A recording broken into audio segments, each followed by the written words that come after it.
Welcome to Dr. Mercola's Cellular Wisdom. Stay informed with quick, easy-to-listen summaries of our latest articles, perfect for when you're on the go. No reading required. Subscribe for free at mercola.com for the latest health insights.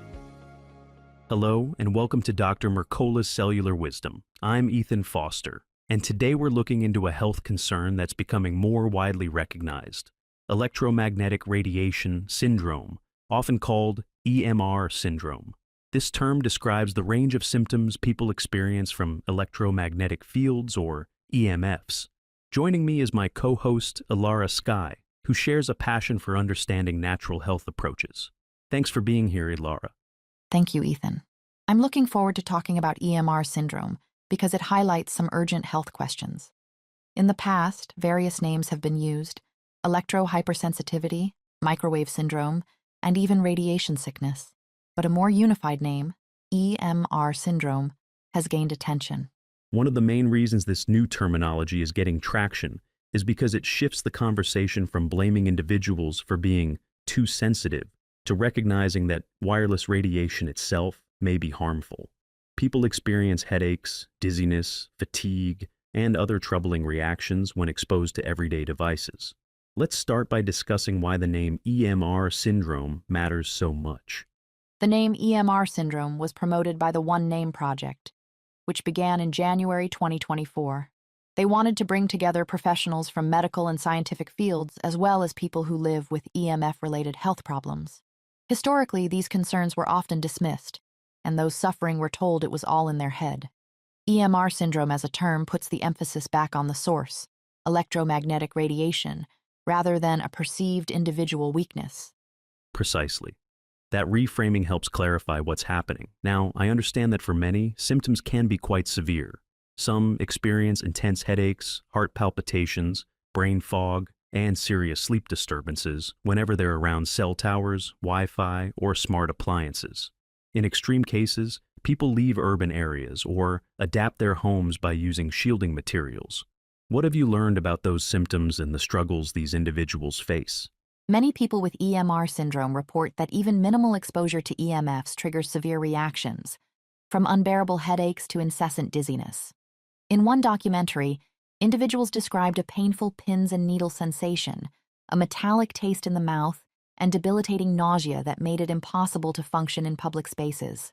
Some avoid Wi-Fi networks or large gatherings where multiple phones are active, because that environment can lead to intensified symptoms. It's a tough situation, especially given how integral wireless devices are to daily life. The new terminology aims to unify the advocacy and research surrounding this condition. As I understand it, a committee of professionals, including medical, engineering, and safe technology experts, collected feedback for several months. Eventually, they decided on EMR syndrome to lend credibility and clarity. Exactly. And they didn't arrive at that name lightly. They listened to patients, read research, and weighed the pros and cons of various titles.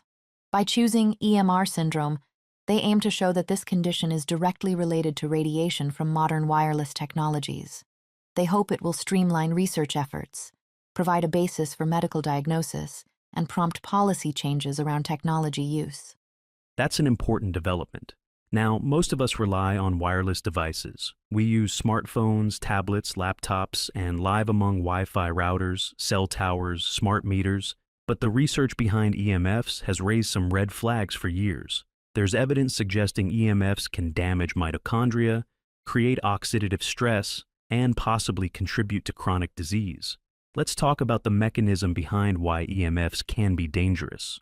One of the key points discussed by Dr. Joseph Mercola and scientists like Martin Pall is that EMFs can act as a mitochondrial poison. By activating the voltage-gated calcium channels in our cell membranes, EMFs allow too much calcium to flow into the cells. That triggers the production of nitric oxide, which then combines with superoxide to form peroxynitrite, a potent reactive nitrogen species. This cascade can damage DNA, open the blood-brain barrier, and set the stage for chronic inflammation. And that inflammation, if unchecked, can lead to various chronic illnesses, correct? It's often suggested that conditions like heart disease, neurological problems, and even certain types of cancer may have an EMF-related component. From what I've read, The concerns also extend to reproductive health issues, since EMF exposure can affect sperm viability and even be risky for pregnant women. Yes, the possible long-term effects are wide-ranging. There's research noting that EMFs might alter cell function, fragment DNA, and push the body toward a pro-inflammatory state. Individuals who feel these effects acutely might experience heart palpitations, mental fog, or insomnia. Those who don't feel anything right away could still be affected biologically, but remain unaware, since EMF exposure is silent and invisible. That's a key point. Many people aren't overtly sensitive to EMFs, so they continue using wireless technology without noticing immediate problems. Meanwhile, we have studies going back decades identifying potential risks, and, as you said, some highlight neurological and developmental concerns. As we increase our reliance on technology, it's good that awareness of EMR syndrome is rising. Let's discuss what practical steps one might take to reduce exposure. One practical measure is to use wired internet connections instead of Wi-Fi whenever possible. That means connecting desktops with an Ethernet cable and switching off wireless functions on computers. At night, it's recommended to turn off Wi-Fi routers to cut down on constant exposure, especially in areas where you sleep. Another tip is to avoid carrying a cell phone on the body unless it's in airplane mode. In general, we can keep our devices further away from us, like using a speakerphone or a wired headset for calls. People also suggest declining smart appliances that rely on continuous wireless signaling. Hardwired devices, like a wired keyboard, mouse, or a baby monitor, can significantly cut down EMF pollution at home. Absolutely.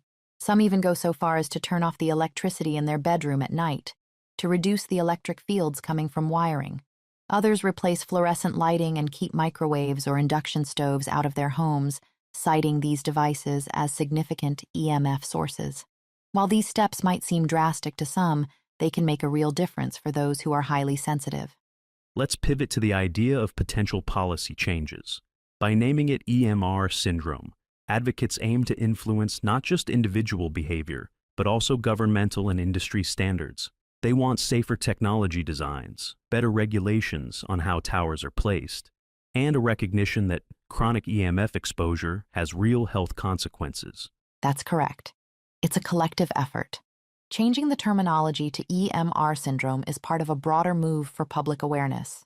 Children's Health Defense and other organizations emphasize that better labeling, improved guidelines for device emissions, and research-backed regulations would protect everyone. They also point to the growing number of people, millions worldwide, reporting unexplained symptoms that improve once they reduce EMF exposure.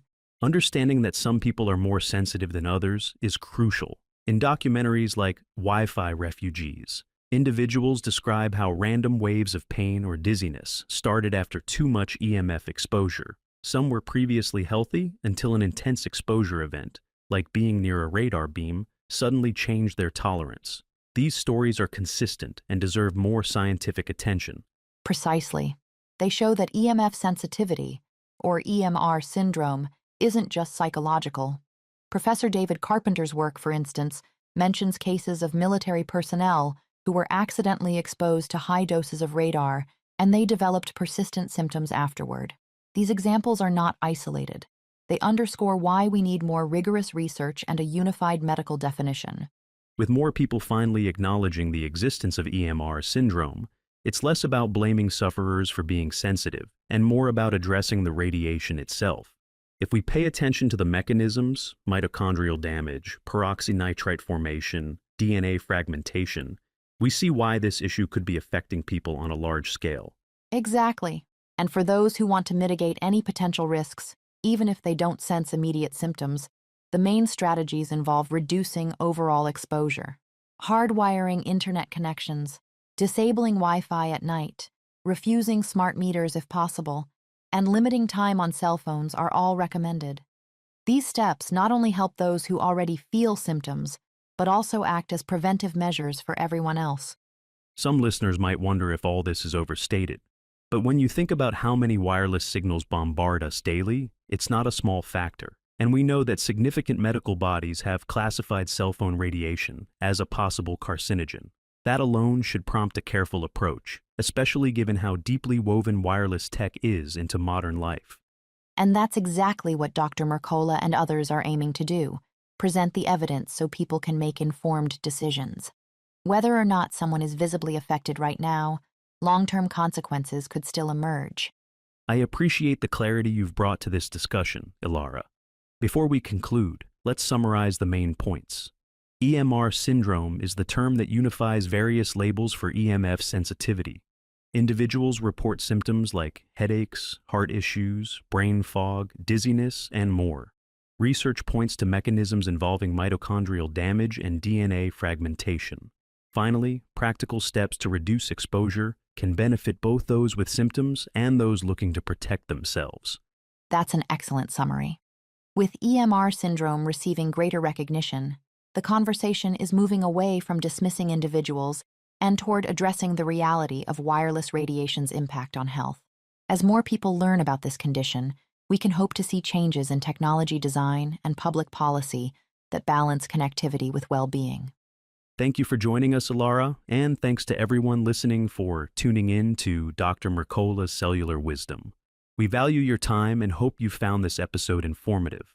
Until next time, stay aware and remember that taking small steps to manage your environment can make a significant difference in your overall health.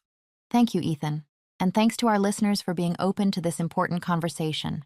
Let's keep exploring the science behind how modern technology impacts our bodies. And we'll be back soon with more direct and informative discussions. Thanks for watching. Subscribe now and click the notification bell so you never miss an update. See you in the next video.